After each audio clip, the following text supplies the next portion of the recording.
শিক্ষার্থী বন্ধুরা, আজকের পাঠে সবাইকে স্বাগত। তো আজকে আমি এসএসসি পরীক্ষার্থীদের সংক্ষিপ্ত যে সিলেবাস প্রকাশ করা হয়েছে, তো সেই সংক্ষিপ্ত সিলেবাস অনুযায়ী আজকে আমি অষ্টম অধ্যায়ের বৃত্ত, এখান থেকে বৃত্তের কেন্দ্র ও ব্যাসভিন্ন কোনো জ্যায়ের মধ্যবিন্দুর সংযোজক রেখাংশ ওই জ্যায়ের উপরে লম্ব, এই উপপাদ্যটি আমি প্রমাণ করে দেখাবো। তো শিক্ষার্থী বন্ধুরা, চলো এখন আমরা আমাদের মূল পাঠে ফিরে যাই। তো সেটি ছিল উপপাদ্য 17, যে বৃত্তের কেন্দ্র ও ব্যাসভিন্ন কোনো জ্যায়ের মধ্যবিন্দুর সংযোজক রেখাংশ ওই জ্যায়ের উপরে লম্ব। তো আমরা এটা লিখব বিশেষ নির্বাচনে, যে মনে করি ও কেন্দ্র বিশিষ্ট এবিসি বৃত্তে ব্যাস নয় এমন একটি জ্যা আছে এবি, এবং এই জ্যায়ের মধ্যবিন্দু এম ও এম যোগ করি। প্রমাণ করতে হবে যে ও এম রেখাংশ এবি জ্যায়ের উপরে লম্ব। তো আমরা চিত্রটি এঁকে নিই।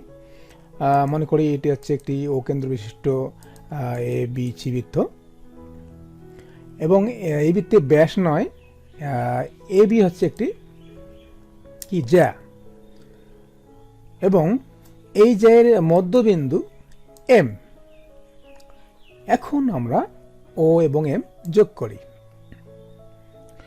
প্রমাণ করতে হবে যে ও এম রেখাংশ এবি জ্যায়ের উপরে লম্ব, অর্থাৎ এই যে ও এম যে রেখাংশটা আমরা পেয়েছি কেন্দ্র এবং ব্যাসভিন্ন জ্যায়ের মধ্যবিন্দুর সংযোজক যে রেখাংশটা পেয়েছি, সেটি এবি জ্যায়ের উপরে লম্ব।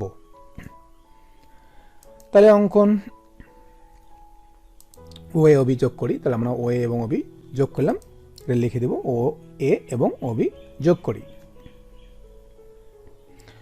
এখন আমরা প্রমাণে যাব। তো প্রমাণ, তো মূলত এখানে আমরা দুইটি ধাপে এই জ্যামিতিটি সম্পন্ন করব। প্রথম ধাপেই আমরা কি করব, তোমরা লক্ষ্য করছো যে এখানে দুইটি ত্রিভুজ উৎপন্ন হয়েছে, একটি হচ্ছে ও এ এম, একটি হচ্ছে ও বি এম। অর্থাৎ এখানে দুইটি ত্রিভুজ উৎপন্ন হয়েছে, ও এ এম এবং আরেকটা হচ্ছে ও বি এম। এখন এই দুটি ত্রিভুজের মধ্যে আমরা কি কি পাই? এই দুটি ত্রিভুজের মধ্যে এ এম সমান বি এম, অর্থাৎ এ এম এবং বি এম সমান হবে, কেননা এম হচ্ছে এ বি এর মধ্যবিন্দু হওয়ার কারণে এ এম সমান বি এম। তাহলে এম, যেহেতু এম এ বি এর মধ্যবিন্দু, সেক্ষেত্রে এম সমান বি এম। আবার ও এ সমান ও বি, অর্থাৎ ও এ এবং ও বি সমান, যেহেতু উভয়ে একই বৃত্তের ব্যাসার্ধ। এরপরে ও এম সমান ও এম, অর্থাৎ ও এম সমান ও এম বলতে বোঝাচ্ছে যে ও এমটা আছে সাধারণ বাহু, সেই কারণে এই ও এম বাহুটা এই ত্রিভুজের ক্ষেত্রে হবে এবং এই ত্রিভুজের ক্ষেত্রেও হবে, অর্থাৎ ও এমটা আছে একটি সাধারণ বাহু। কাজেই আমরা ত্রিভুজ ও এ এম এবং সর্বসম ত্রিভুজ ও বি এম লিখতে পারি, কারণ আমরা জানি যে বাহু বাহু বাহু উপপাদ্য অনুযায়ী, যে অর্থাৎ যদি দুইটি ত্রিভুজের একটি তিন বাহু অপর ত্রিভুজটি তিন বাহুর সমান হয়, তবে ত্রিভুজ দুটি সর্বসম। তা আমরা এই ত্রিভুজটির তিন বাহু এই ত্রিভুজটির তিন বাহু সমান পেয়েছি, যার কারণে আমরা এই ত্রিভুজটি সর্বসম, এই ত্রিভুজটি হবে। যেহেতু সর্বসম, আর সেক্ষেত্রে আমরা কোণ ও এম এ সমান কোণ ও এম বি লিখতে পারি, অর্থাৎ এই কোণটা এবং এই কোণটা সমান লিখতে পারি, যেহেতু সর্বসম। তো এখন আমরা 2 নম্বর ধাপে যাব। তো চিত্রটা অবশ্যই আবার আঁকবো। তো 2 নম্বর ধাপে লিখবো আমরা যে যেহেতু কোণদ্বয় রৈখিক যুগল কোণ এবং এদের পরিমাপ সমান। তো আমরা এর আগে প্রথম ধাপে পেয়েছিলাম যে কোণ ও এম এ সমান কোণ ও এম বি, এই কোণ দুটি সমান, কিন্তু এই কোণ দুটি কিন্তু রৈখিক যুগল কোণ। কারণ হচ্ছে কি, যে এখানে রৈখিক যুগল কোণ তাকে বলি আমরা যে দুইটি কোণ, দুই সন্নিহিত কোণ একই সরলরেখার উপরে থাকে এবং তাদের শীর্ষবিন্দু একই হয়, অর্থাৎ এখানে এম এই শীর্ষবিন্দু কিন্তু এই কোণের ক্ষেত্র হবে এবং এই কোণের ক্ষেত্র হবে, অর্থাৎ এই কোণ দুইটি হচ্ছে কোণ ও এম এ এবং কোণ ও এম বি হচ্ছে রৈখিক যুগল কোণ।